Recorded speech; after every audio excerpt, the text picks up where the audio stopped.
All right, Class 10 students, exam time is just around the corner, isn't it? And I bet for a lot of you, the numericals in the electricity chapter can feel, well, a little bit daunting. If that's you, you've come to the perfect place. Welcome to this explainer from A1 Institute, where we're going to get this sorted out. You know that feeling when you see a super complicated circuit diagram and your brain just kind of goes, nope. Or you're staring at a problem and you have no idea which formula to even start with? Yeah, trust me, we've all been there. It is probably one of the most common hurdles for students. Well, guess what? The good news is you are absolutely in the right place. Over the next few minutes, we're going to tackle the three most important types of numericals from this chapter, breaking them down step by step. By the time we're done, you're going to be solving these with total confidence. First up, we're tackling the big one, combination circuits. You know, the ones that love to mix both series and parallel resistors together. The trick here really is just knowing how to break them down, piece by piece. Okay, so before we dive into a mixed circuit, let's do a super quick refresh on our two golden rules. For resistors in series, one after the other, the current stays the same through all of them. Simple, right? We just add up the resistances.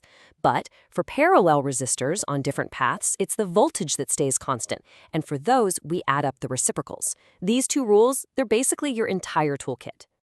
All right, time to put that toolkit to work. Take a look at this classic combination circuit, straight from your textbook. You can see we've got a group of resistors up top in parallel and another group down at the bottom, also in parallel. And these two whole sections are then connected in series with each other. Our mission? Find the total resistance of the whole thing and the total current coming out of that 12-volt battery. So, what's our game plan?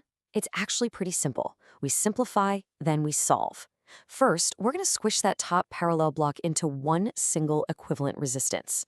Then, we'll do the exact same thing for the bottom block.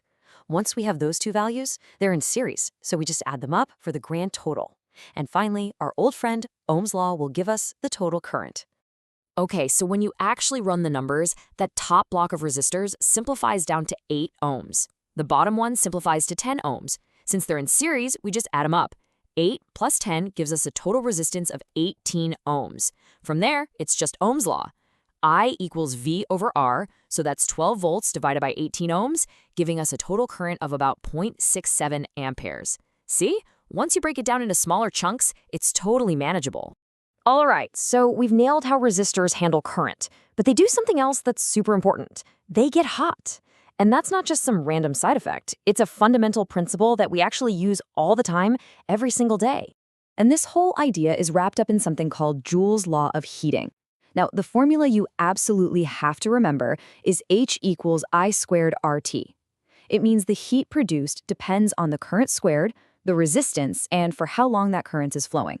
Seriously, highlight this one, star it, whatever you need to do. This is a must-know for your exams.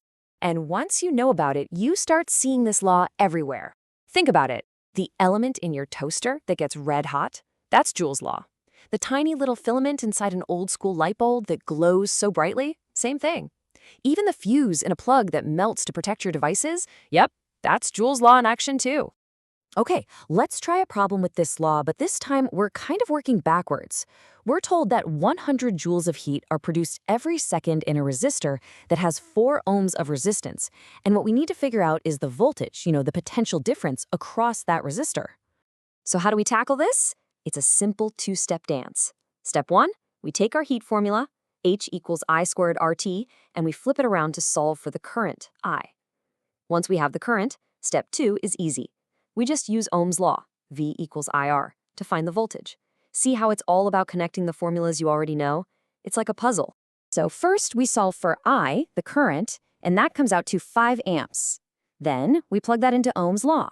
5 amps times 4 ohms, and boom, there's our answer, 20 volts. Easy, right?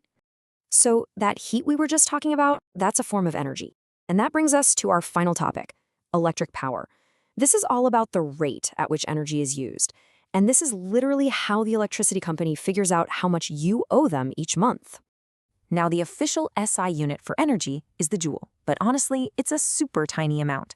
So for real-world stuff, like our bills, we use a much bigger unit, the kilowatt hour. You'll often see it on your bill as just a unit. All it means is the amount of energy you use if you run a 1 kilowatt, that's a 1,000-watt, appliance for exactly 1 hour. And here is another number you've got to lock into your brain for the exam. 1 kilowatt hour is equal to 3.6 million joules. Trust me, this little conversion pops up all the time, especially in those tricky multiple choice questions, so make sure you know it. All right, let's wrap this up with a super practical real-world problem. So, we've got a fridge. Its power rating is 400 watts. We use it for about 8 hours a day, and we want to know the cost of running it for a full 30-day month, where each kilowatt hour costs 3 rupees. Okay, first things first, let's figure out the total energy used. So a 400-watt refrigerator running for 240 hours over the month, that gives us a total of 96 kilowatt hours. Then we just multiply that by the cost, 3 rupees per unit, and we get a total of 288 rupees. And just like that, you know exactly how to double-check your own electricity bill at home. Whew, we've covered a ton of ground, right? From crazy combination circuits to how your toaster works. So to make sure this all sticks for your exam, let's do a super quick recap of the essential formulas we've used today. And here it is, your ultimate exam cheat sheet. You've got Ohm's law, the rules for series and parallel resistance, Joule's law of heating, and the formulas for electric power. Seriously, this is the perfect moment to pause the video, grab a screenshot, and save this for your final revision. This slide right here is pure gold. And that's a wrap. You've successfully crunched through 3 of the most important types of electricity numericals. The key, as you've seen, is just to break down the problem, pick the right tool, the right formula, and you can solve absolutely anything they throw at you on the exam. Hey, if this explainer helped you out and things are feeling a little clearer now, do me a huge favor. Hit that like button, share it with any friends who are also stressing about this chapter, and of course, make sure you subscribe to the A1 Institute YouTube channel. We've got plenty more expert guides coming your way to help you ace those exams. And hey, if you're looking for more detailed notes, one-on-one guidance, or you're interested in admissions, definitely get in touch with us at A1 Institute. All the details, including our phone number, are waiting for you in the description below. Thanks so much for watching, and happy studying.